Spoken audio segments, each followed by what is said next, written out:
Good evening, ladies and gentlemen. It's time for Truth Will Set You Free, episode number 41. I don't know why the frig I put March 1st on the thing. I'm just seeing that now as I look at it. You know what? It's because I'm special. I'm special, and I'm allowed to do apparently what I want. So I apologize. Anyways, start sharing this out here, guys. We are going to have a fantastic show. Truth Will Set You Free is about finding truth in the media. And if anybody wants to see what the background looks like to where Blake is having he's in the back stages and he looks like the biggest ass hat on the planet. He's getting really into his movements and motions and he's making fun of me, which makes me appreciate him even more. All right. So on this episode, we're going to be talking more about the Texas power grid. We're going to be talking about how insane this is. Jesus, this is why you can't have people in the same room as you when you're getting started. Anyways, talking about the Texas power grid, talking about younger politicians needed in DC, as well as we are going to be covering some stuff about CPAC and Trump and what's going on and, you know, what in the world is happening with Joe Biden. So let's go ahead and get the show started. God, I wish you guys could see Blake right now. All right, let's go ahead and get going.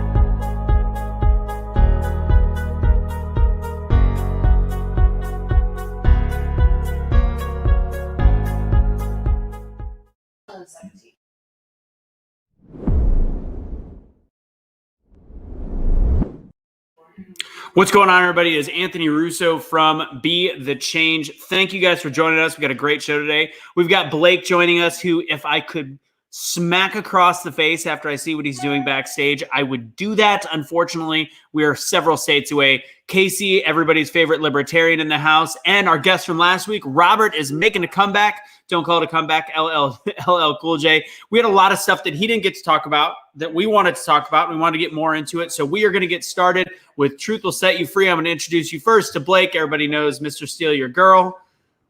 Yes, Blake, I hate you. AKA his girl. We got Casey in the house and, of course, Robert. Welcome, everybody. How you guys doing today? Great. What's up, Anthony? All right. So I'm going to go ahead and put, if anybody wants to support what we do, I keep this rolling on the bottom of the screen. We avoid the super chat for the most part now because YouTube can suck it. With that said, yeah, they take way too much of a percentage and they also can demonetize. And just take away your ability to go live. Or take away, there's a lot of things they can do. So if you want to support us, that's the way to do it. It's on the bottom of the screen right now. I'm going to say this again during the episode. Super excited for a couple things we got going on tomorrow. We've got Bob Berg. We'll do a daytime Changemakers edition. This is a huge deal for me as The Go-Giver was one of my favorite business books, favorite motivational books of all time. And Inc. magazine actually rated that book the number 10 most motivational book of all time. And he's going to be a guest on Changemakers. So again, that is at, 2 o'clock Eastern time right here on Changemakers. So check that out. And then tomorrow night, everybody's favorite comedy show, Conservengers, episode number 8 is in the house. Blake is excited about that. So make sure once we pop that up after this show, you guys go ahead and hit the get reminder button. Yeah, pop that up. I know you heard that, Blake. You got excited. We all know. With that said, I already said we're going to talking a little bit more about the Texas power grid. I think we're going to start with younger politicians. I think that's going to be our go-to to get going. And the need for that is we're seeing the Nancy Pelosi's world, the Chuck Schumers, the Mitch McConnells, all these old people that nobody likes anymore and are getting bullied by lobbyists through different avenues and AOCs and whatever. We're going to talk about that first. We're going to talk about Texas power grid. And then we're going to talk about the rising Trump train for 2024 and some of the issues going on with Joe Biden. So let's go and get the show started. I'm going to quit something so you guys can stop hearing that sound in the background. And yeah, I'm going to go for just a quick opening thought with you guys. And I really can't wait for today's topic. We do have a ton to cover. And first off, in Texas, kudos to Governor Abbott for making us America again. Is COVID gone? Absolutely not. Is COVID a thing? Yes, it is a thing. But let's be very clear. What he did was he didn't say that there was no COVID. He said that we now have the freedom to make a decision again, to make choices, to be American again. Here's the deal. Businesses can now be fully operational up to 100%. You can choose to leave if it's too busy. That's what I mean. You have the freedom to leave if you want. You have the freedom to wear a mask if you want. You can stay home if you want, or you can even order in. There's a lot of freedoms that mean businesses get to stay open, people can still order in, and people can still make a choice like an adult, which we should have had this whole time in America. We, again, have the right to be an American. I also want to discuss what's going on with cancel culture. This whole woke thing is absolutely absurd. Being woke is the opposite of being woke in this day and age. Then we've got this insane increase in gas in a matter of 1 month. And I want to be very clear. I mentioned this earlier in my live. I don't think it's a bad thing over time, but 25+% in 1 month, that is a microcosm of us completely getting rid of the middle class ability to do anything normal. Flights are going up, driving's absurd. And now let's keep everybody not able to afford to travel and still do anything at home. And let's just keep them in their houses, unless you're in Texas and I believe Mississippi. It's an absolute joke and it's pathetic. And although I disagree with the taking of the vaccine, the utter and complete pats on the back we are giving to Biden for the vaccine could be the single dumbest act of Trump derangement syndrome that we've seen yet. Look, we have a lot to talk about in the episode. I even want to maybe even bring up a little bit about reparations, which is absolutely, to me, an absurd even conversation to have. I'm going to think one simple relation point. Let's look at an Asian American that's first generation that busted their family's ass to get to where they can pay lots in taxes. And now their taxes are going to be going to reparations when they have literally started from nothing and gotten to where we are. But yeah, reparations makes a lot of sense. It's if you don't believe in reparations, it's white supremacy. It's absurd. So let's get started. Have some opposing viewpoints and some good conversation. Whew, let's get started. Robert, you're new to, your second weekend. Let everybody know a little bit about who you are and where you're from. What's up, everybody? Thanks for having me back, Anthony. I appreciate it. Casey, nice to see you again. Blake, happy to meet you for the first time. I'm a little nervous about Mr. Blake because I can see the way that he's talking to Anthony in the private chat, and I'm just a little bit nervous. I just want to point that out. But why you gotta out me like that? I didn't say anything, man. I didn't say anything Anthony didn't say. I just want to let everybody know that, hey, man, I grew up, a conservative Republican, and I dig the Republican Party, man. I dig small government. I dig less taxation. I dig so many things about the Republican agenda. The area where I'm not in love with the Republican Party right now is I'm just not on the golden calf of Trump. I just don't love Donald Trump, man. I'm just not a big Donald Trump guy. There's a lot of things about the Republican Party that I like, but I don't like building a golden calf of any human being. It's just made in Mexico. That was made in Mexico, by the way, which I did find kind of comical. I think that's hilarious. I was like, oh my God, did that come out of the wall budget? All right, let's go and get started with younger politicians. I really want to do that, and I see a lot of people in the chat.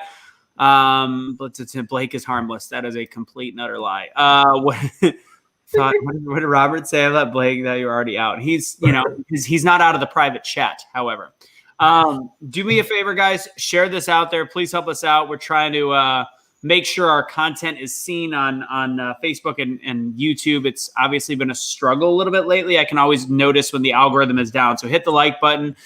Tag people in the post, make comments. If you ask questions, we might see a couple as we go, or we might pick it out as we go along. So thank you guys for joining, but make sure you start to share this out. Let's have a good conversation.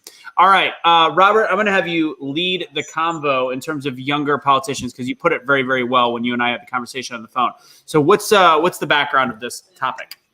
Yeah, I mean, when you look at the age of our politicians that are representing our country, it just since like 1983, it continues to get older. We just have, Biden is 78 years old, Trump is 74 years old. The average senator right now is like 63 years old, and the average member of the House of Representatives is like 58 years old. So, and it's a big. Maybe that's normally not so bad, but right now, because of the fact that the internet was created and the massive technology, the wave of technology that's come into our country in our lifetime, for us to just rely on the boomers who really grew up without technology to continue to lead our country when, Gen X, even Gen Z are there, the median age in our country is like 33 years old. And yet we just do not have enough representation of Gen X and Gen Z in politics. And it's hurting our country. Yeah, there it is. So it's just, you can see at that top, just right in the 80s is in the center, and just how it continues to go out with older and older and older politicians. And that's a problem in this technology age, man. We need people that grew up with the internet. We need people that understand computers and are familiar with, social medias. These are just things that, we need in our leadership. I think we also need it. I mean, it's important as we're seeing the decisions made in education in schools, and we got iPads. They'll be fine. They'll be able to learn. Like, they haven't had to use things like that for education. They're out of touch and understanding that there is no real learning going on, or if it is, it's at such a lower percentage, and the dangers behind it. It gives them a better ability to actually weigh the importance of going back to school and for children, and it allows them to balance science a little bit better. But it's interesting to watch, and there's times where I got to learn a little bit more about lobbyists, and Robert and I talked about this as well. That's the most dangerous thing on the planet. It's mind-boggling. People wonder why we still have why cigarettes are still legal. We wonder why certain elements of this country have not been altered and changed. It's because lobbyists are constantly their job is to be a middleman between different bills and different politicians and cut the deals behind closed doors for progress in their own mind and in their own businesses. And it's so crazy. And the thing is, the lobbyists are young, they're polished, they're future politicians, if not some of them previous politicians, and they know the game so incredibly well that they're able to talk their way into anything. They're smarter in this day and age than the politicians we currently have in office. Yeah, and then I got to experience being a part of a young entrepreneurship council for the United States Chamber of Commerce. In preparation for being on that council, the U.S. Chamber of Commerce, which, by the way, is a huge Republican-backed organization, had me meet with tons of lobbyists. And I mean, there was just like chair after chair, and I got to meet with one on all these different issues. And I was blown away by the intelligence of these lobbyists. I mean, talking to them, I learned so much about each of these issues. I went into it thinking that lobbyists were, these just corrupt or evil people. And I walked away thinking these are the smartest guys in the room. I had dinner with governors and congressmen, and those guys were not that impressive, not very intelligent. The lobbyists seem to be far more intelligent than the politicians. And I'm like, no wonder these guys have sway. They can literally make anyone think whatever they want. They're in control. Well, and here's my thing. Age of a senator, I don't want them to be super young either. So it's kind of weird for me in this scenario that we have this, because I don't want someone to be super young, but I want them to have some experience and some intelligence on how to make a decision, like these decisions that affect our states or our country. And I really think that with this, ultimately term limits will solve that, and we don't actually have to deal with the age issue as much. If we can actually say we give them 3 terms, so what is that, 18 years at the max? We could even go down to 12, and we can make adjustments there. But ultimately, if we are starting to look at term limits, we're going to cycle through people a little bit more continuously, and they're not going to be static and comfortable like we're seeing in Congress today. And to give a quote from one of the guys from Utah, Orrin Hatch, when he was running to replace the person that he ended up replacing, he was in one of his biggest ads. This is before my time. I was like 2 during the ad time, but he was saying, what do you call someone that's been in office for 18 years? Someone that's been at home. And he's like, it's time for change. And I 100% agree with that. Even though I was calling for Orrin Hatch's head a long time ago too. I wanted him out because he just went against everything he was running on. And so ultimately, I think age is a concern, but I think term limits actually gives us the ability to enable anyone that is logical and actually can come in and do it right. I don't want to say someone that's 53 years old shouldn't be in office. I don't think that's fair, but term limits should actually be a good solution in my mind. So I am going to wholeheartedly disagree with you guys. I don't think age should be a factor. And the reason I think that is because age does not determine your intelligence. Correct. Age does not determine your experience. Age in education, they usually say as you get older, you get more educated. Education does not determine your intelligence either. If I am a law-abiding citizen, and I'm not saying I think an 18-year-old, but there are some very intelligent 18-year-olds. The kid out of Georgia is more intelligent than probably more than half of the people in our Congress. Sure. Yeah. So if I feel like if I have the right to vote at 18 years old, and if people in my district or within my state legislator area or as becoming a state senator, if the people believe in my mission and believe and I'm going to do what I'm saying I'm going to do, I don't think there should be a problem. Because, for example, right now I'm 26 years old. I can't run for senator in any of the states. You have to be 30 years old. Mm-hmm. But I know dang well I would represent my district way better than Tim Ryan represents my district right now. So, and I can guarantee it. And it's just, I don't think age is a factor. I think it's your heart. And I don't mean, because some people have big hearts but don't know how to communicate their feelings. I think it's voting on people for what they actually stand for and what they actually portray themselves as. Do I think Marjorie Taylor is the most educated woman out there? No, but she has passion. She will fight for what she believes in. Sure. And it doesn't mean that she shouldn't be in there. I just think it's all what the people want. And what you will vote for, Casey, is not the same that I will vote for, as Robert is Anthony. And we need to be putting that aside. And we realize all of us here have different opinions of what we'd want as our elected official. And that's what makes America great. Yeah. So go ahead.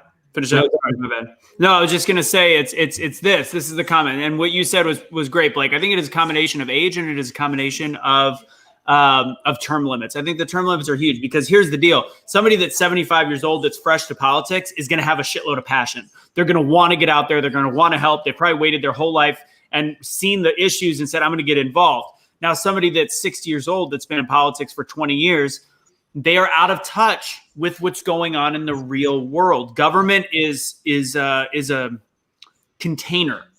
It is a vacuum. And at that point, it isn't just about age. You're right. But it is that term limit concept has forced people to just, no matter how much you want to stay attached to your constituents, you just aren't anymore, which is why sometimes a president or vice president should have been in office, the different areas for longer, Senate or anywhere in the Congress or anywhere in local politics longer, because then they actually understand how to deal with the government. And then if they listen, they can actually make deals with the left and the right, and then they listen to their constituents that are fresh, that are from the streets, that understand what's going on, and you can have a whole actual functioning government. Go ahead.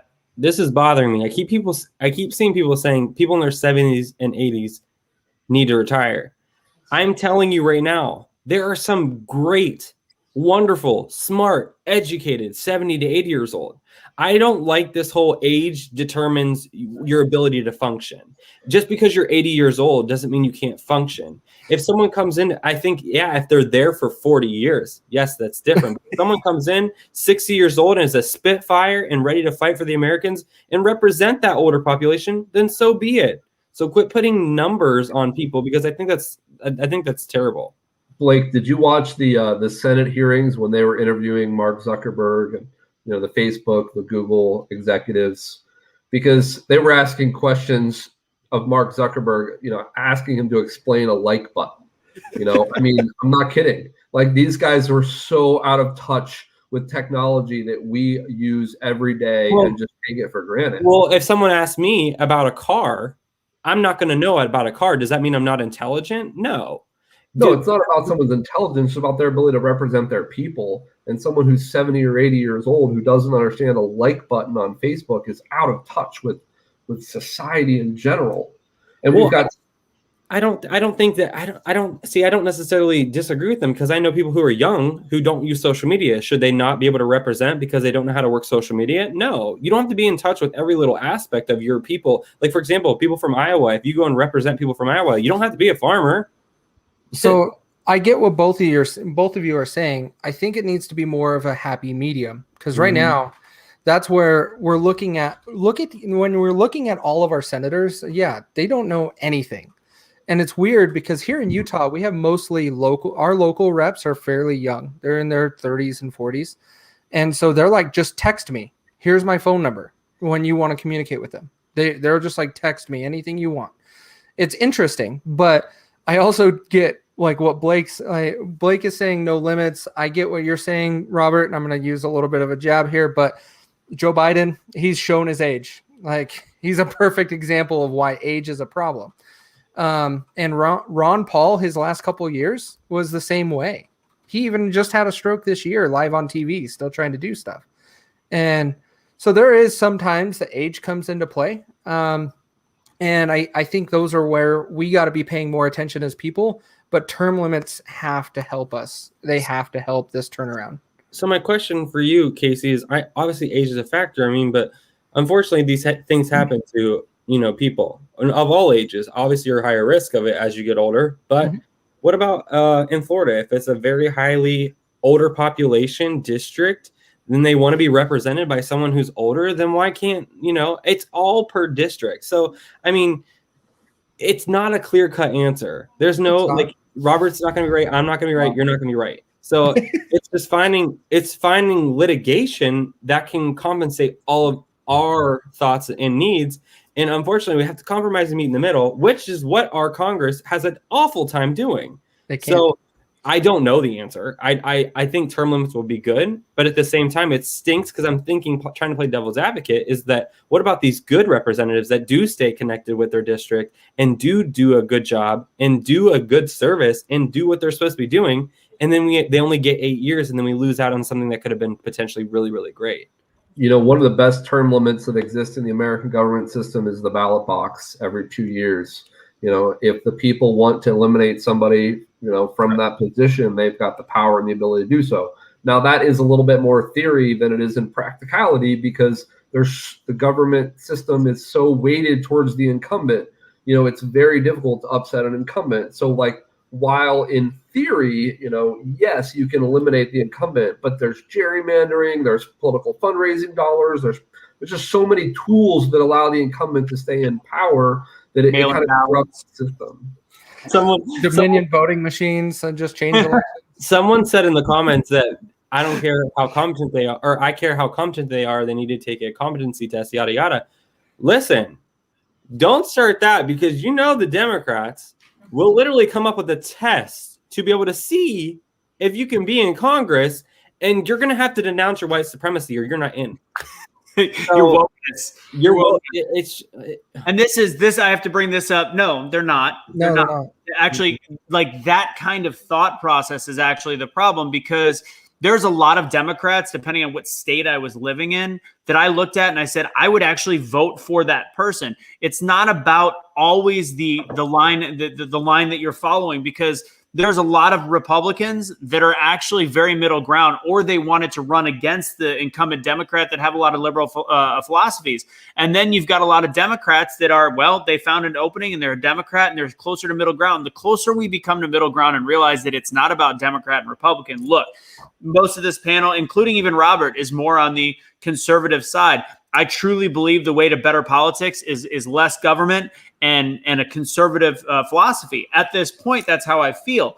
Things change, things shift, different politicians change. So the philosophy that one side is wrong and the other side isn't is a little bit off.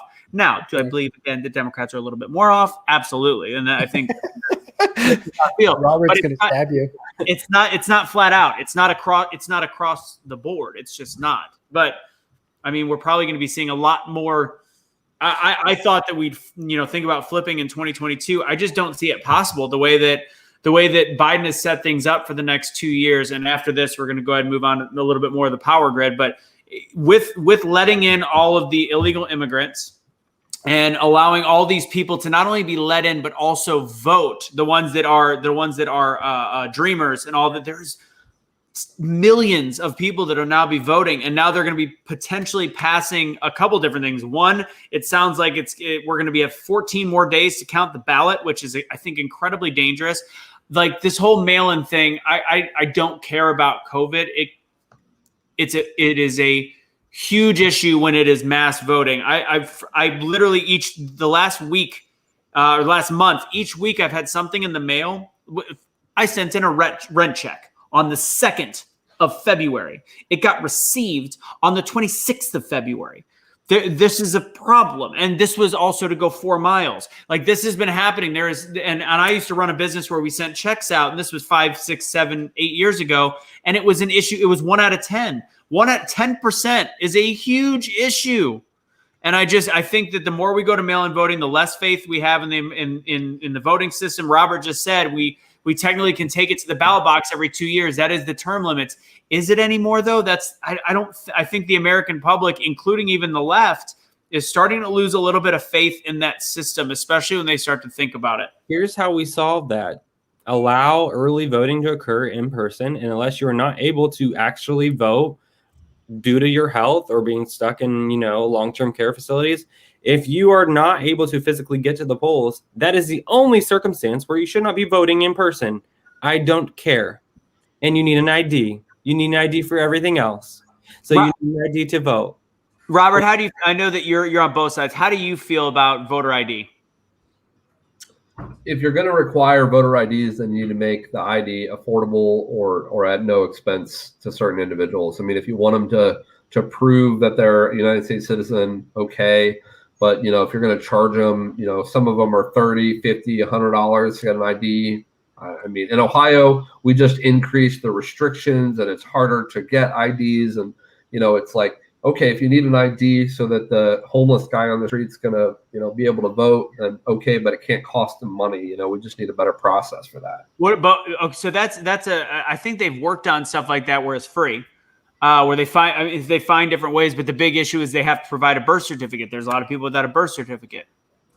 Yeah, so it becomes the work of social workers to do the work and to do the due diligence to help these people get their documents together if they want to participate in the democratic process. Which takes work. And that's the thing. If you're not willing to take work, I'm sorry, you can't vote. And then I agree with you, Robert. I think there should be ways of getting free IDs. And I think a lot of states have put that in. But there has to be something. There has to be, you can't, just because you can't provide an ID that's like, well, I couldn't have, I spent my last $200 on this flight, but I don't have an ID to get on. Guess what? You're not flying. Like, that's just the way it is. So pardon my language, but by people assuming that black people, because that's what the left uses, and it's racist bullshit. But sorry, like, you can't assume that just because someone is black, they can't afford an ID. And that's what the left is pushing. And I know some white folk, white folk, some of them can't afford IDs. So why are we throwing people into categories? I do not understand this whatsoever. And it's just baffling to me because they say it's predominantly a black issue. What is a black issue? Like, I'm not understanding how it's any harder for a poor white person. Because if you're living in the middle of the country, and I'm going to make a blanket statement, I'm going to assume that if you're in a super rural area, that you are probably going to be a Trump voter. And if you don't have the access to IDs or anything like that, or even know, and actually there was a lot of examples in the last election where these smaller, more white rural towns didn't have access to the same voting as, say, a downtown or some of these cities, that would hurt the vote on the other side. So there's going to be inequalities across the board. It's still imperfect in a lot of ways. But yeah, I agree with you, Blake. Robert, you cool? Casey, you cool if we move on? Sure. Sounds good. All right. Let's go back. So last week, the initial idea was to talk a lot about the Texas Power Grid. It's still coming up now. I saw a friend from high school post about how, like, and not understanding what's going on in Texas and just saying, like, it's terrible. These people are getting foot with these thousands of dollars in bills. They're not. The Governor Abbott put a moratorium on turning off power. He then said nobody's going to get stuck with the bill. And the way that it is right now is that bill is either going to go to the federal government, state government, or they're actually just telling them, sorry, you're out. And there's a lot of companies that are actually sending out letters that are these electricity companies that are saying they're going out of business. So at least the constituents and consumers are not getting stuck with these massive bills, which would be like, sorry, you didn't have power for 4 days, and now you're also, you owe us $5,000. So that's not actually happening. I think there's a lot of misinformation. Now, as a whole, there is an issue with the Texas Power Grid as of last week. And Robert did a bunch of research on this. Go ahead and get it started. What's your philosophies on what happened in Texas and what we're still dealing with? And I love that Blake has Kaylee's photo. That's cool. Where'd you go, Blake? What happened, man? He's probably hitting his jewel. Okay, I'm doing something. Okay, well, I just want everybody to know that this has become such a political issue, which is incredibly sad because, it doesn't have to be a political issue. The reality is that Texas, their ERCOT board, which manages the electricity grid there, underestimated. The demand was 45% over what they had ever seen or imagined it would possibly be. And that caused the failure. And then initially, Governor Abbott, when he spoke to the newspapers, he talked about all of the power, sources failing. And then when he went on Fox News, he talked about the renewables failing. And the reality is that renewables make up like 7 to 10 or 6 to 10% of Texas power sources. And yet, we have these conservatives, when they go on media, they attack renewable energies like it's only renewables that had any issues whatsoever performing during this blackout, or that renewables caused the entire blackout, which is just patently false. And you hear from Rep. Lauren Boebert. She said, as demonstrated by the blackouts across Texas, we cannot rely on renewable energies. U.S. Secretary of Energy and Texas politician Rick Perry blame frozen windmills. And, it's just like the Texas Public Policy Foundation alleged the storm never would have been an issue if we didn't have all these renewable energy sources. It's like, why are we perpetuating these lies about renewable energies, from the conservative base? I don't get it. Well, I don't fully disagree with you, and I also don't fully agree because, and I'll let Blake go next. So now the renewables were an issue. So was natural gas. So was fossil fuels. But the way that, first off, it never should have been spun into a political issue. And I do believe that the conservative side, now that I'm watching that, now that I'm playing it back hindsight, they started it. They started that whole political mudslinging. It should have been like, they could have been honest, which I know it asks a lot for a politician. They could be like, hey, guys, the wind turbines were operating at a higher level than we probably needed them to. And it caused a lot of stress in the last minute when those didn't shut down. And when it caused a lot of stress, the natural gas spiked, and those natural gases also had flaws. And then we just ran out. They could have been honest. And the other issue is, again, we have been investing in renewables as a state and as a country. We've been investing so much in renewables that we weren't updating these systems in natural gas. And Robert, you and I talked about this. I said, I think the way that we need to look at it right now is we need to fully rely as much as we possibly can on fossil fuels while we are building up our renewable side, so that when we can flip the switch is flipped and we are fully functioning at as high of a level as we can on renewable energy. And we know if that capacity is 50-50, it's 40-60, whatever it is. But instead we're like, let's do what's politically right in the media right now. Let's spend a bunch of money on wind. Let's spend a bunch of money on solar, and let's do all this stuff. Let's ignore this because we got to spend our money here. We're getting funding from the federal government. We're not touching this. And then in the end, this is where it leads us. Again, it was a once in a lifetime storm. So it's hard to change everything based on one system. Blake, go ahead. Thank you. So none of this could have been prevented if you follow the Q theory. They say that China has the ability to make their own weather, and this was all the Chinese fault. So no matter what you guys say, you might as well just say thank you. Oh. One of the last conversations I had with Cash, by the way, we were talking about that, and he's, the whole thing in Alaska. The way they can change weather patterns. I'm going to stay out of that one. That's a cue for another day. No. It'll be tomorrow. We'll talk about Q tomorrow. Tomorrow's a big day for that group, isn't it? Yeah. I'm not. Well, no, 2 days. Thursday. Thursday. 2 days before. I'm not an anti-Q. I also realize, okay, guys, look at, the more people keep sharing Lin Wood stuff, I'm like, Lin Wood is the biggest problem that they have right now, because he's legitimately. Hold on. This is. Are there 17 books behind Casey? Oh my good God. Let's save that for Thursday, man. Because don't get me started. I have enough for Thursday. I counted them. There's 17. Oh gosh. And to our people that are Q followers and stuff, I'm not poo-pooing, because I think there's a lot on the human trafficking side that 100%. that needs to be looked at, and I do think it's way bigger, especially now talking to a couple friends of mine. Some of the stuff with, I mean, and Blake even was talking about they've been doing their stuff on the border with their reporting on the border, and somebody just said, did that video get pulled, Blake? Let's see if it's still up there. The one with Oscar? Yeah. No, it's still there.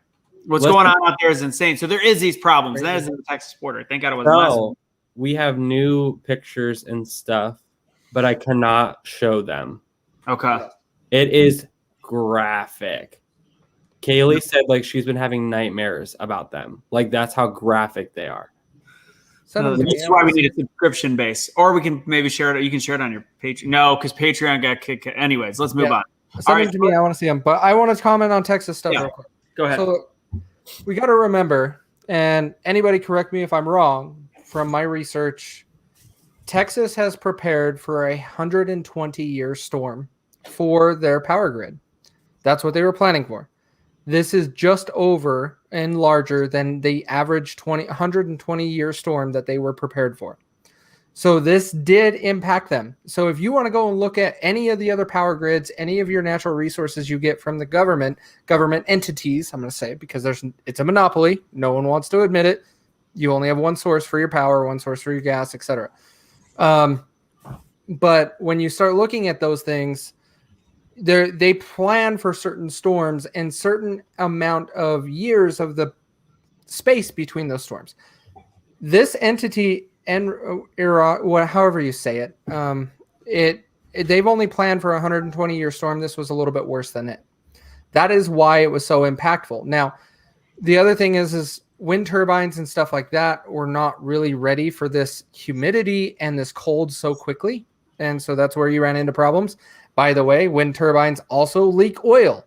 Whether people want to admit that or not, you can have an oil spill from a wind turbine. And so you have other issues. They do happen. Is it common? Not really. They happen, but it's rare. The part that I'm looking at with Texas is this was like a perfect storm of a scenario. Now we can go down Q, like Blake is mentioning, and a whole other scenario and say it was cloud seeded and all that stuff. I'm not there yet. I really am not. And it's a stretch. One day you will wake up. And so when we're talking about this, like, because look at Kansas. Kansas had negative 25 degrees. They didn't have the problem Texas had. And it's only because of where they're located. That's all it was. They were not prepared for that cold. And so it's just a perfect storm and a perfect scenario. And so Texas needs to pivot and make adjustments going forward. So when this next 120-year storm for our grandkids comes around, they'll be ready for it. That's exactly how it needs to be handled. Oh, go ahead, Robert. Go ahead. First off, I just want people to here's where I get upset. I get upset because when we hear conservative voices saying we can't use or rely on renewable energies, that's frustrating. In Antarctica, they use wind turbines to power their plants. This is something, you can Google Antarctica's energy and you'll see that they're using wind turbines. Sorry, I'm not shaking my head at you. No, sorry. it was the comment saying this storm happens in Texas. Does not happen every every 25 years. Sorry, go back to the. Sorry, continue with That's okay. That's okay. I didn't know what was going on. I lost you guys. You're good. Yeah, but 10 years ago there was a storm in Texas. It was not this bad, right? And the recommendation at that time was to winterize Texas's power systems so that this wouldn't occur, and it was ignored. It was determined it was too expensive. And part of the reason that happens is because the federal government pays for emergencies, but the federal government does not pay for just routine upgrades to the electrical grid.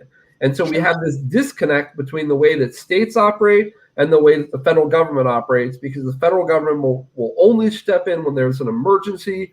And it's frustrating because the Texas power system, these wind turbines could have been winterized and we would have been in a place where they didn't shut down. None of it. I mean, coal, natural gas, all these things could have been winterized and protected. Whether the storm happens every 10 years, 25 years, or 100 years, it's preventable that these sources lock up like this. this. I do have a question for you, Robert, because you did a bunch of research on this, and I agree with you on pretty much all of that. The question I do have is, from what I'm hearing, there's a discrepancy in the timing when Abbott asked Biden's administration for help with the grid leading into it. I've read it one way, I've read it another way, and it sounds like, and somehow this isn't covered very often and it's hard to find. It sounds as though 2 days before the storm, Abbott had consulted with ERCOT consulted with Abbott, and he asked for federal help leading in, which would have prevented all of these problems, and he was turned down. For some odd reason, it's barely being covered. Okay, it's not that he's being turned down. It's that the federal government and the state of Texas have literally been fighting over this for like 100 years. And I read all of the history about it. It's fascinating stuff. And at the end of the day, Texas wants to remain independent. If they get help from the federal government or from the other power grids, then they're going to lose their independence. Yes, and the federal government has been trying to get Texas to be a part of the rest of the grid for 100 years. I know that's not, it's like 75 or something like that. But it's been a long time. And there have been a couple of incidents.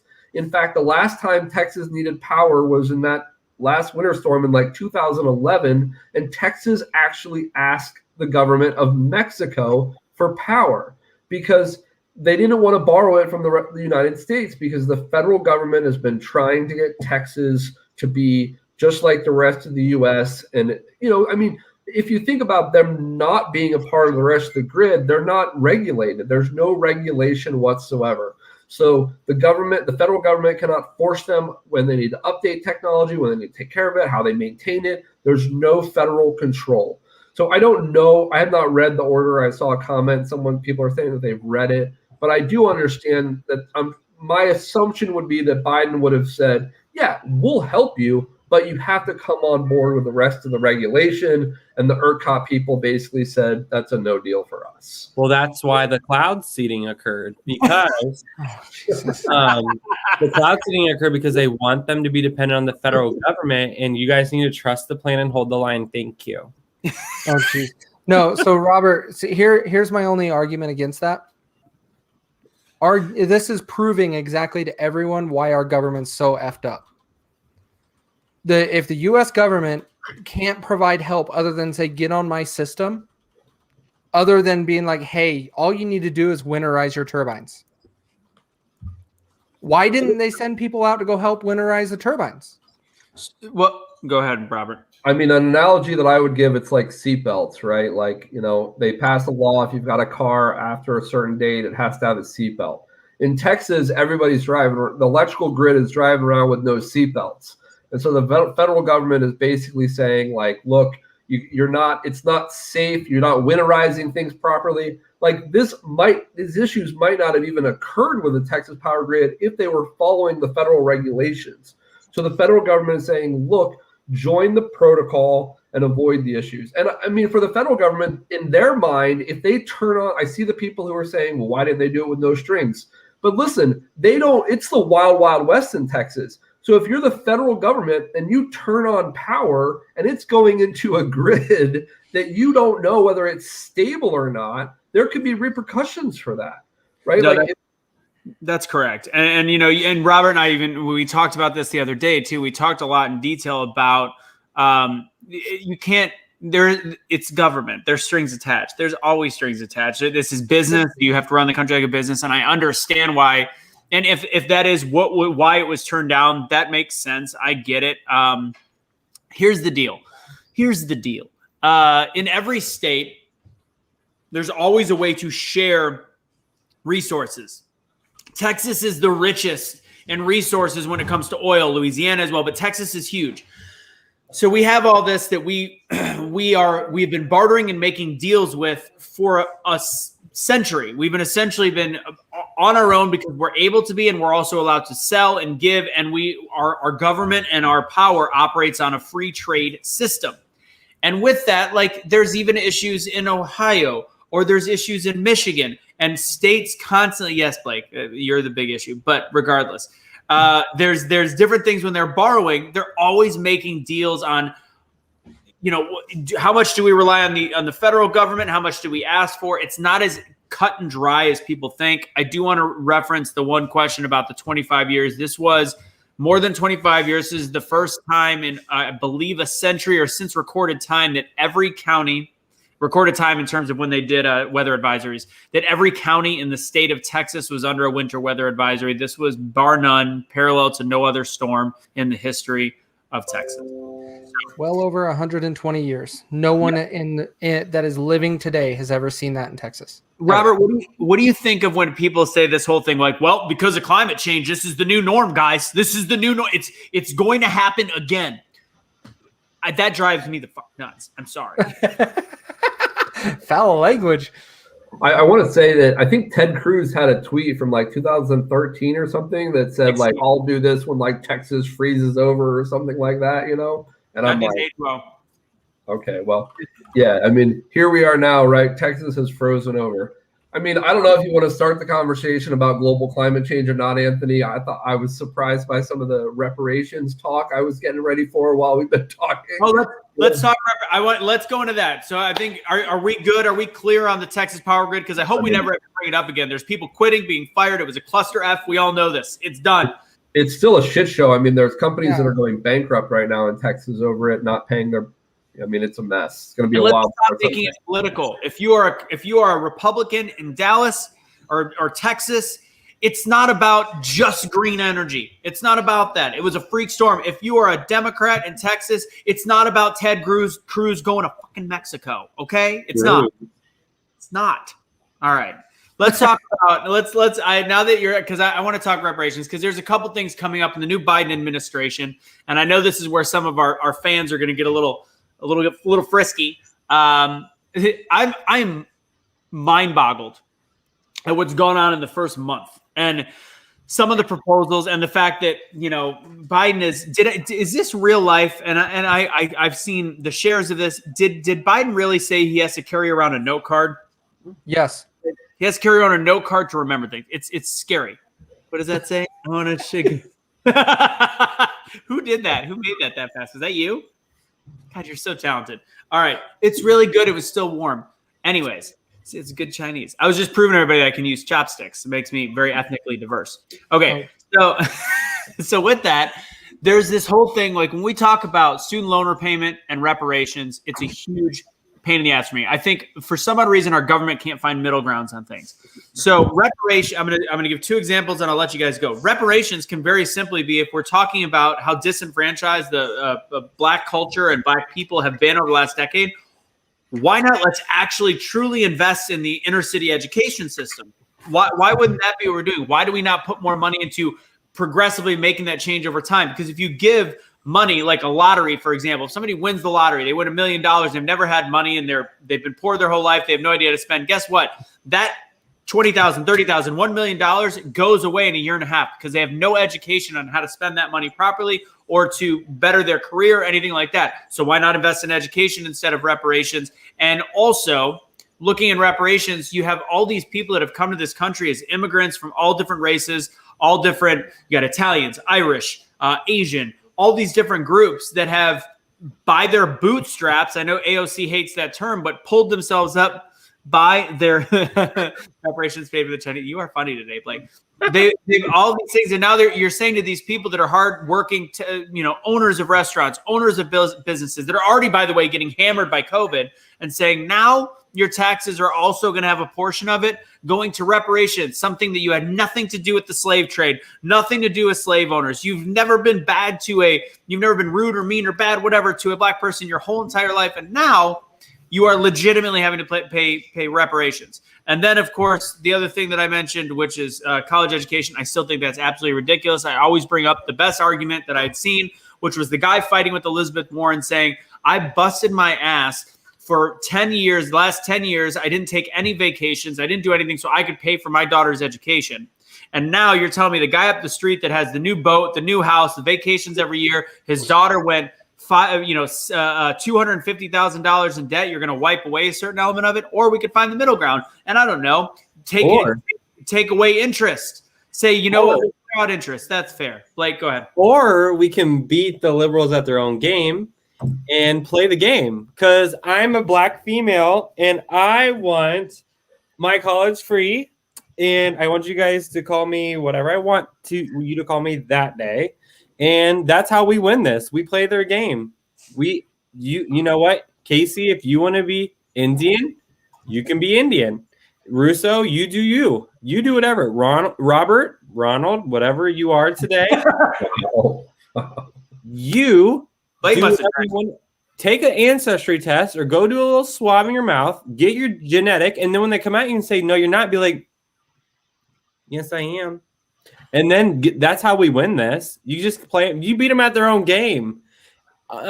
Next thing you know, next year, America will be 100% black. That'll be our ethnicity because we'll all identify as that. And then no one can be racist because we'll all just identify. So can we, for a second, in the history of the United States, reparations have been paid a couple of times. What? So are you aware of the fact that reparations have been paid? In 1946, Congress authorized $1.3 billion to be paid to Native Americans. And in 1988, Congress paid $20,000 per person to the survivors of the Japanese internment camps during World War II. So if we want to question whether reparation, there's lots of other incidents. The Tuskegee Airmen got paid. There's a Rosewood massacre. I mean, there's some other incidents, horrible as they are, where monies were paid to those survivors. But as far as like on a grand scale, when the United States government has done something fucked up, I'm sorry. You're fine. You're totally bad. They have paid reparations to these groups. Now, my payment. Robert, I want to stop right there real quick, and I'll go right back. Those were first generation. That they literally did that on, bam, there you go. Like that was messed up.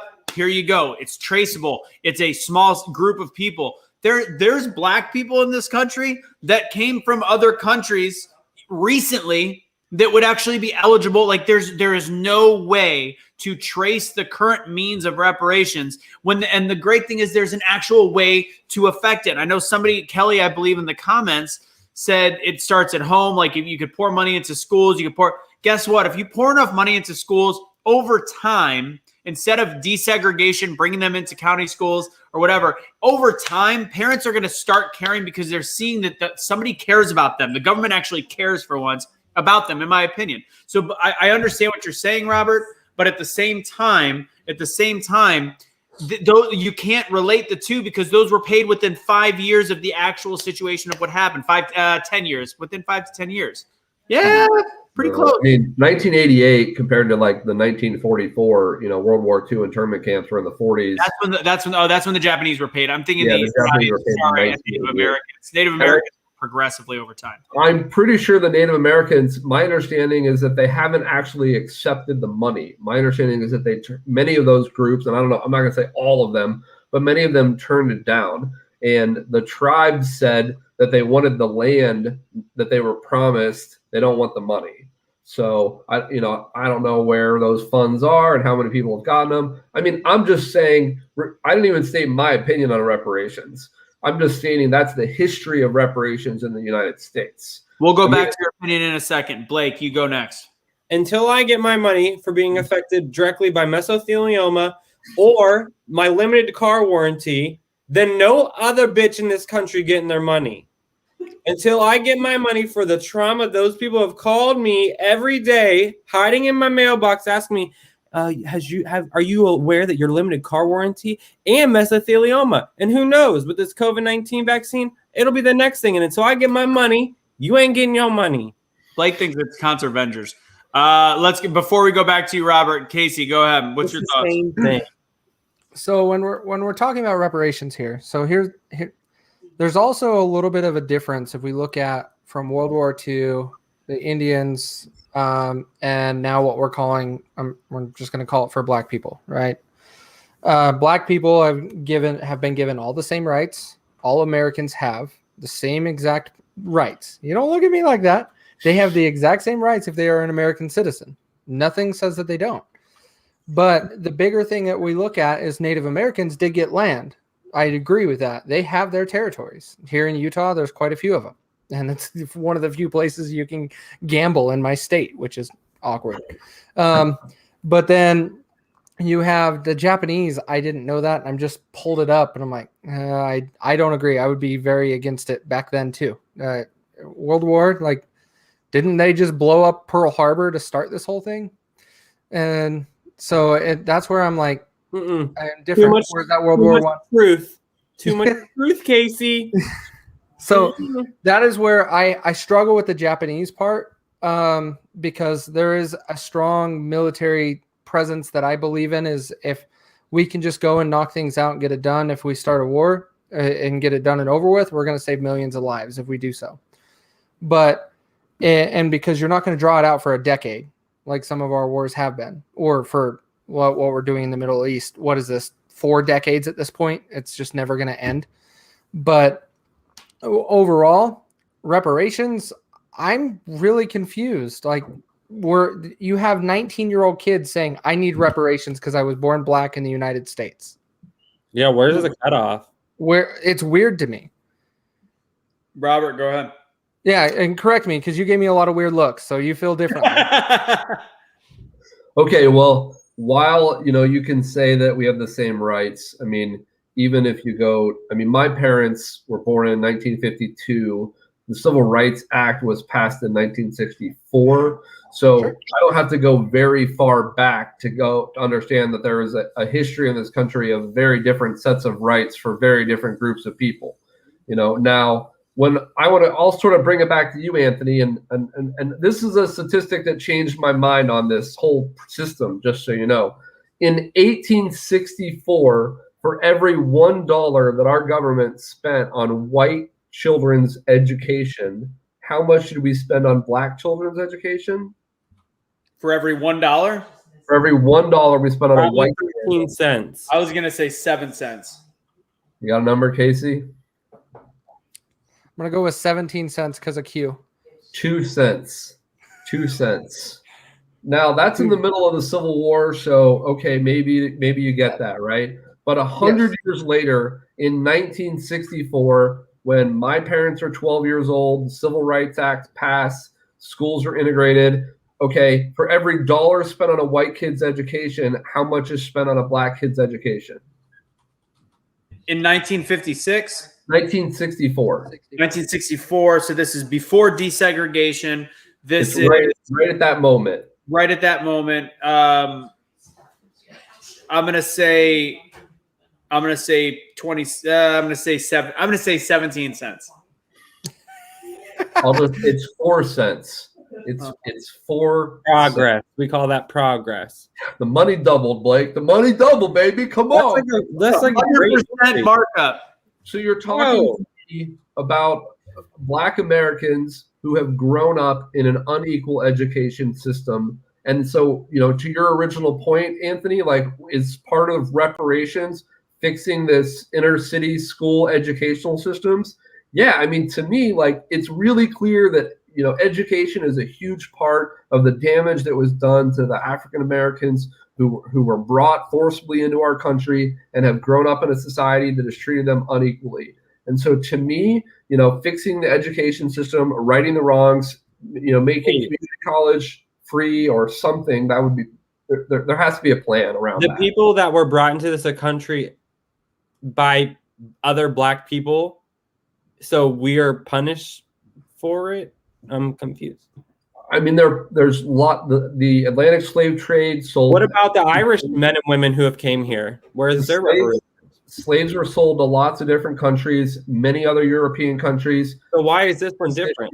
Much earlier than what the United States did. We passed laws and more laws and more laws. We made Black people pay to vote. We made them pay to work. We eliminated different jobs for them. We said they couldn't marry people. We did a lot of things, which is why I make funny faces when we say they had exactly the same rights, because it's just not accurate. Okay, but in 2021, what is a difference from a Black kid and a white kid, an Indian kid, a Chinese kid? What is the difference? So my question is, to make it equal, why are we punishing? Why are we reversing it? So, for example, there was a school on the East Coast. I don't remember the state, but now they're removing. They're moving accelerated classes because it's racist. And 70% of the people in that program are Chinese. Mm-hmm. So are we going to look back on this 40 years from now during this whole COVID thing where there was a stigma against Chinese people? Are we going to have to pay them reparations for the Chinese virus reparation? Like, I'm gay. Do I need reparations? Like, I need to know these things. Mm-hmm. Like, yep, I feel like it's in the mail. Like, you just have to get that car warranty, buddy.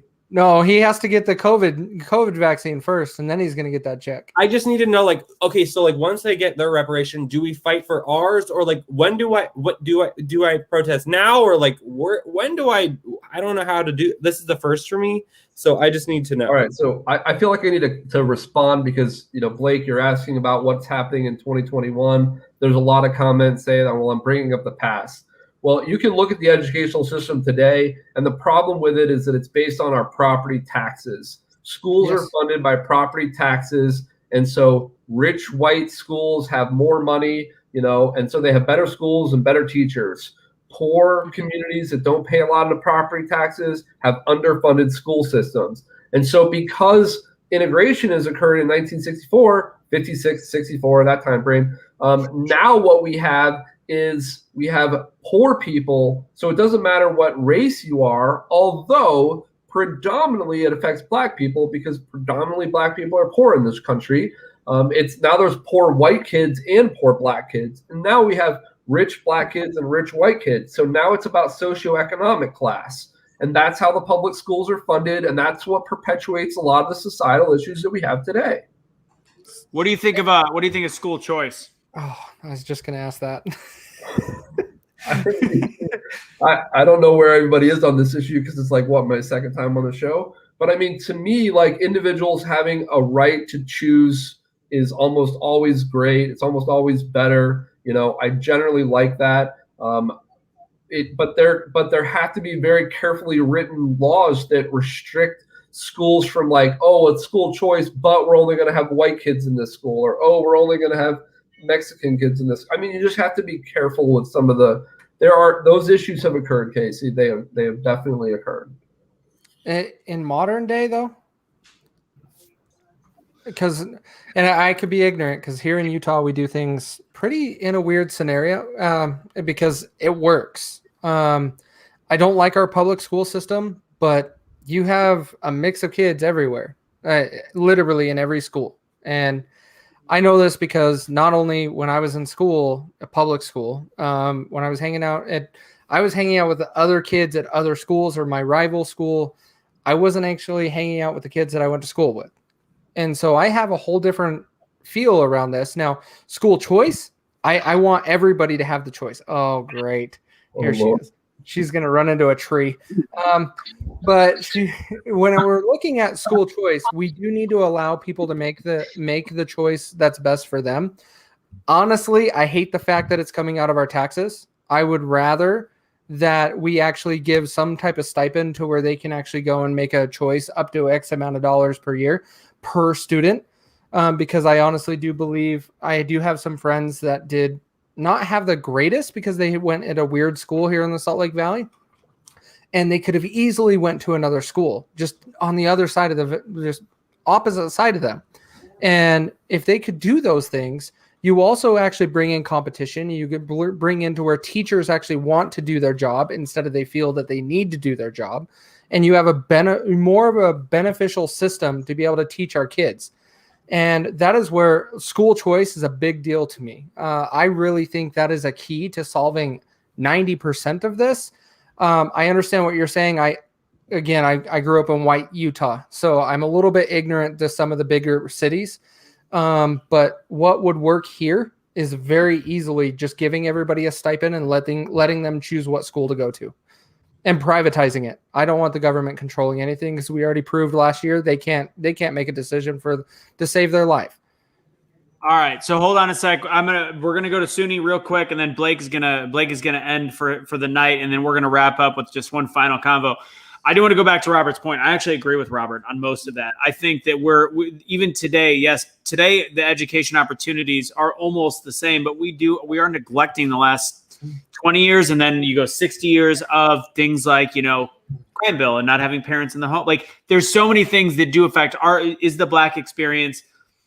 Is it fully socioeconomic? No. Is there a huge portion that is socioeconomic? Yes. But to completely, I think there's a lack of foresight when you're actually looking at the difference between a white kid experience and Black kid experience as a percentage. Not everybody. I mean, I grew up poor, so it's not the same. But as a percentage, yes, I think we neglect to realize what has happened in the last 60 years, and that affects where we are with education today, which is why I say, why are we not calling reparations investing in inner city education? Like, I think to me, like we're getting caught up on a terminology when it's like, if we want to actually help anybody, giving a check isn't going to do dick. What is going to be investing in inner city education, investing in parent education. I've always used the terminology. I think welfare should be attached to attendance, students' attendance. Why not? Just do something completely out of the box and try to find a way to keep kids in school and their parents pushing their kids to go in school. SUNY. And then Blake is going to end his night. Catch me up. What, like, are we talking about school choice? Are we talking about what's the gist of it? She's taking over. She gonna be here for a while. Well, we're not. All right.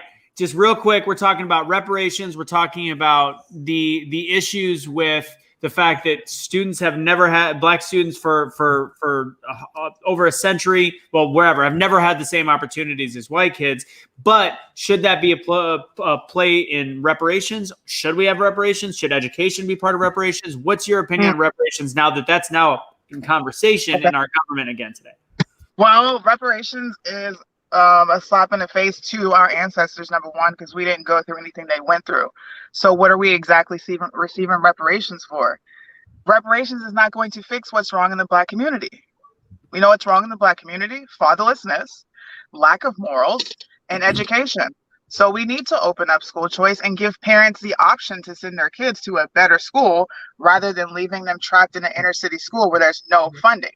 Now, if we want to talk about funding, we can go ahead and go back to Trump's Platinum Plan, because he wanted to give the Black community $500 billion in opportunity, which would funnel back into the inner city, back into those cities that need it, the at-risk communities. What, like, if we don't fix things at a basic level, like, let's put money back into the schools, let's build businesses. Reparations means absolutely nothing. We don't have financial literacy in the Black community. So reparations is garbage. Take it and shove it and put it somewhere else where we put it in. I don't even know where we would put it. Not in their pockets. I'm just going to be honest, bro. If you listen to J. Cole, he said, how mama going to teach you how to save your money when she ain't even got barely stay afloat money? Black people spend their money on Ferraris and basic dumb shit because we don't know money. That's financial literacy. So school choice is an option to give them that financial literacy and give them an opportunity to show up in the economy. Other than that, reparations is pandering. Period, point blank. It's not helping us. If you want to help, then actually believe in a child that's in the inner city and give them an opportunity. Quit shoving money in their face. I keep seeing this thing about Title I. I don't know what state that is or whatever. Like, says inner city schools are Title I. They get way more funding than non-Title I schools to help pay for, I'm assuming, I don't know, teachers and resources. I don't get why we see so much dilapidation, no books, no anything, no give a shit in inner city schools. So maybe that's one state that'd be great to know more about. Blake, I know you're going to leave, so here's the plan. We're almost done. Blake's going to take his final comment, and then we're going to just really quick talk about CPAC, and we're going to be done. We're going to talk about the Trump statue and all that fun stuff. So, Blake. Yeah. My last comments of the night are bitch better have my money. Well, Suni, he's been on one tonight. I'm not going to lie. Listen, I think it's crazy. I think it's all crazy because once you go down that rabbit hole, see what I did there? Cute. Once you go down that rabbit hole, you're going to have to look at every little thing of every little person that was impacted by every little thing. And once you do that, you're going down a hole, and we just don't have enough money in the world. We have to pull ourselves up by the britches, realize what we did wrong, move from it, And I don't think financial compensation is going to fix the problem. Yeah, that's what I said in the beginning. If there's really systemic racism, what's throwing money at it going to do? Systemic racism is bullshit. Don't you ever say that word while I'm on a broadcast with you. Don't you ever insult black people like that again. What?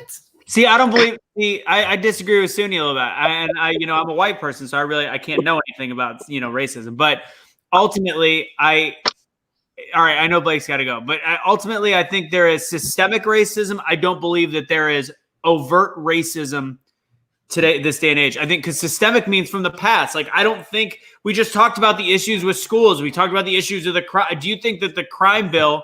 Do you think she's like, I'm out?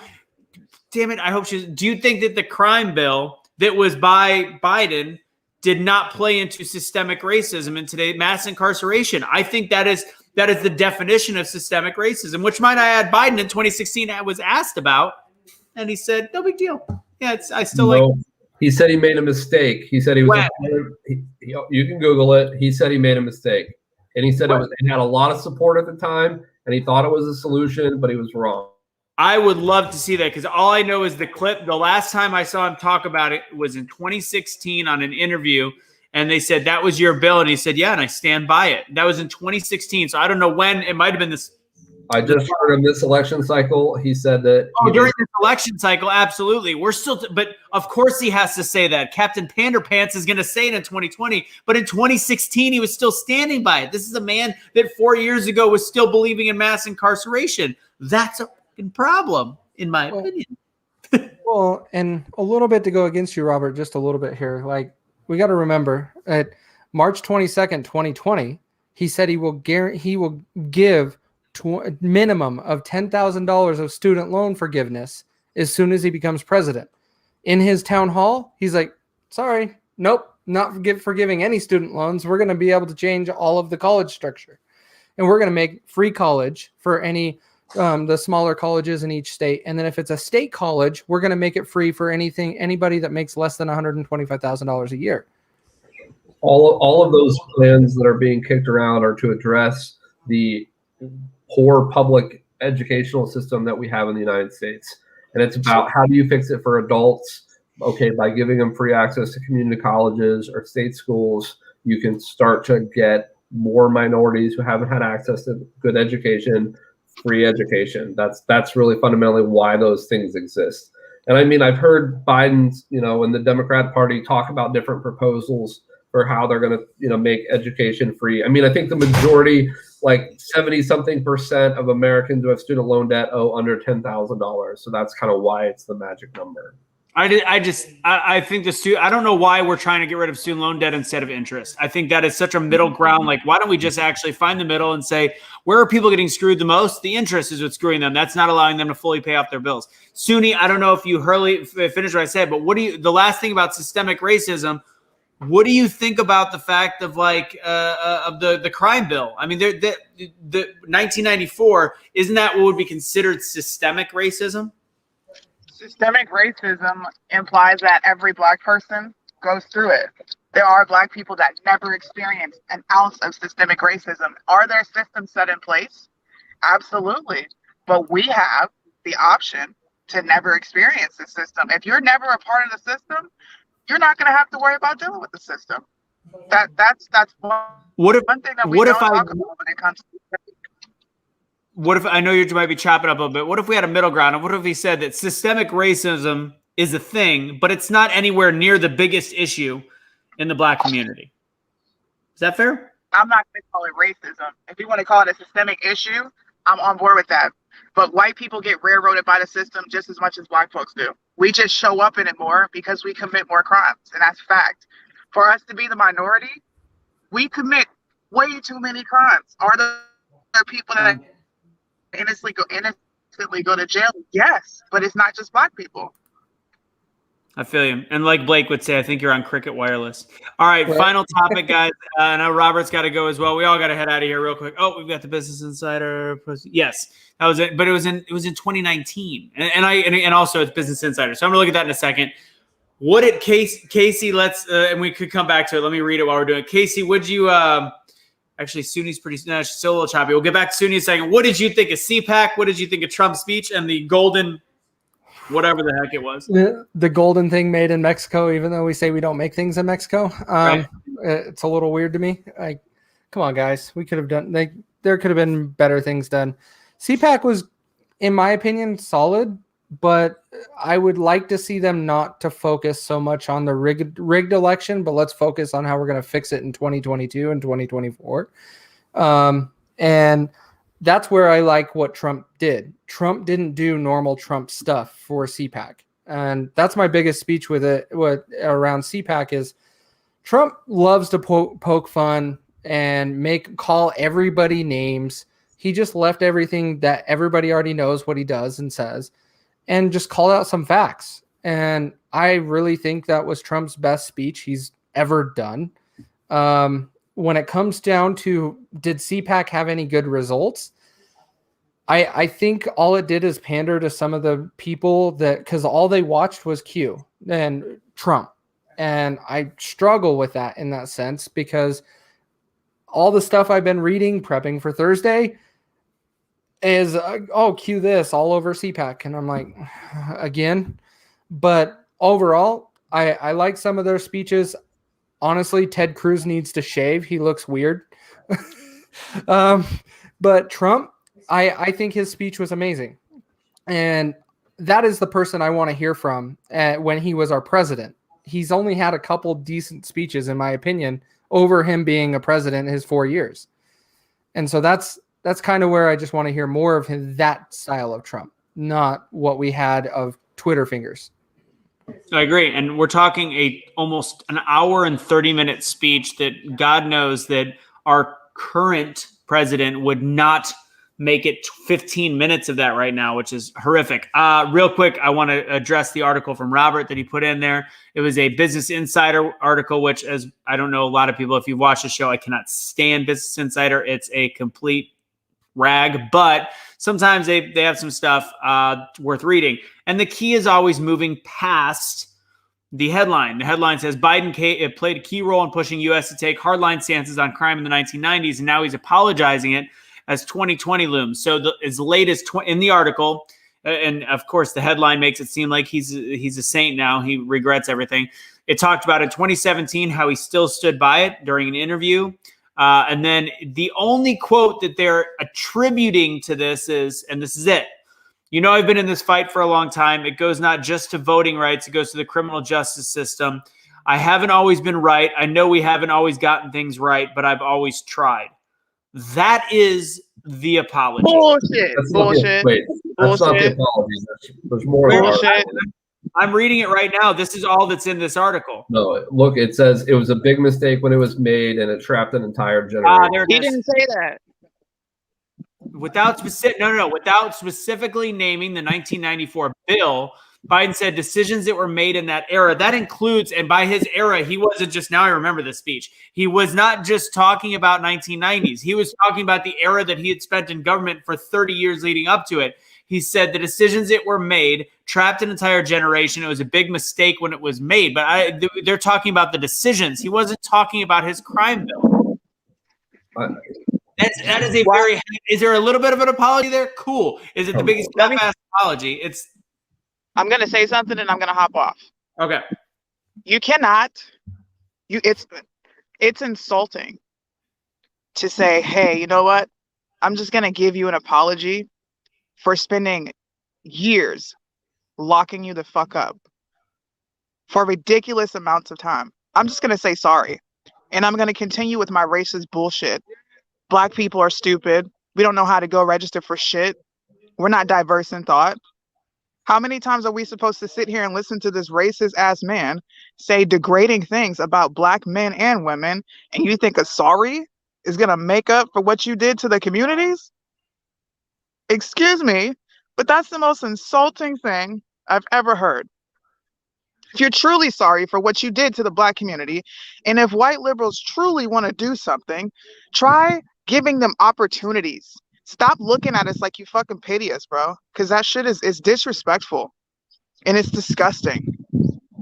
We are smart and intelligent, and we have opportunities just like you do. You're no better because you're white, and you weren't born into this world with any privilege. We were born the same. Out our mama's twat, naked, screaming. We all bleed. Period. So anything else, bro, is extra nonsense, and it's a way to pander. And I'm tired of it's insulting. It's insulting to any black person that's ever been successful or achieved something. Why the fuck is that a surprise, bro? No. He doesn't get a pass. Sorry, don't fix what you did. Period. I'm done. Love it, Toonie. Take it easy. Enjoy your day with your kids and husband. Have fun. All right, we're gonna wrap it up. And Robert, you can talk about the golden statue. It's made in Mexico. It's hilarious. I think people are gonna say Trump decided there's a golden statue. He wanted it. It's made in Mexico. No, it's weird planning. I don't know. It's just really funny because of the fact that so many Republicans happen to be, white Christian conservatives. The Bible talks extensively about, Moses is going up on Mount Sinai. He's getting the 10 Commandments, and he tells everybody how to behave. He comes down. He's only gone a couple days, and the people, his family and all the people at the bottom of the mountain have already built a golden calf, right? And so God punishes them and says, "No other idols before me," and it's literally like straight from the Bible. Like Trump, to me, as a Republican who doesn't like Trump, I just look at some Republicans and think, you're so in love with Donald Trump. Like, you put Donald Trump above anything and everything else. Like, we can agree on a lot of policies, and tonight I think we've seen that there's a lot that we do agree on. But boy, am I amazed at how much Republicans don't care you want to criticize Joe Biden for a bad apology. The things that Trump has said about minorities blows my mind. Like, name one. Both of them are. Neither one of them have a good record on either one of those issues. Yeah. Name one. Listen, at the end of the day, you want me to make fun of disabled people? Does that count? That's been completely unproven. We have a lot of followers that actually have talked about it. He's done that on 9 occasions. There's 9 occasions where he goes like this about somebody being flustered in thought. And it legit, that's one that, to me, I looked at it with a disabled father. I was like, that's some gray area. I don't like it. And then I looked more into it. That's how the guy from Walk Away started following Trump. So that's one that's a super gray area. Give me a second. Grab him by the pussies, talking about women. What does that have to do with minorities? That was before he was president. And guy talk off microphone talking about, and it's also been misquoted. He never said, I grabbed them by, he's like, you can do whatever you want. You can grab them by the... There's, again, how is that in any relation to a black person is not smart enough to use a computer to go online? Give me one truly black racist comment that Trump has said. What is racist, by the way? You said racist. Okay, well, what has he said about Latinos being criminals? And didn't. Never said it. He referred to MS-13 mostly. He called them thugs. Said they're sending over their rapists. And MS-13 is though, man. Talking about the gangs, and that has been such a spun comment. If you watch the full speech, he talks about. He goes, There's a lot of great people on the other border. There's a lot of people we agree, they're great people. There's great Mexicans, but they're not sending their brightest. We have a lot of gang members. The MS-13 is coming in the country. They're rapists. They're sending all these terrible things. It wasn't said about all Mexicans. Never. Yeah. It gets like, we got to pull up those clips and show them just so you can see them. But I understand what you're saying. Now, the golden statue, I don't agree with it. I don't. And it also goes against a lot of what Trump has been saying for 4 years. We don't need to be making things in Mexico. And then all of a sudden this thing was made in Mexico. Yeah. Really? Yeah.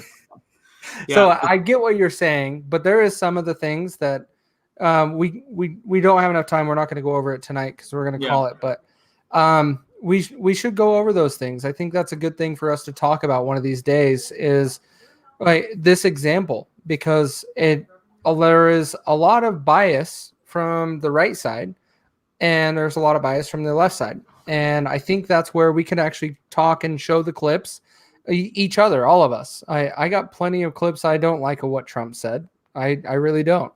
But overall, we can actually go back and have some solid conversations around those clips and really say with facts how they were phrased, right?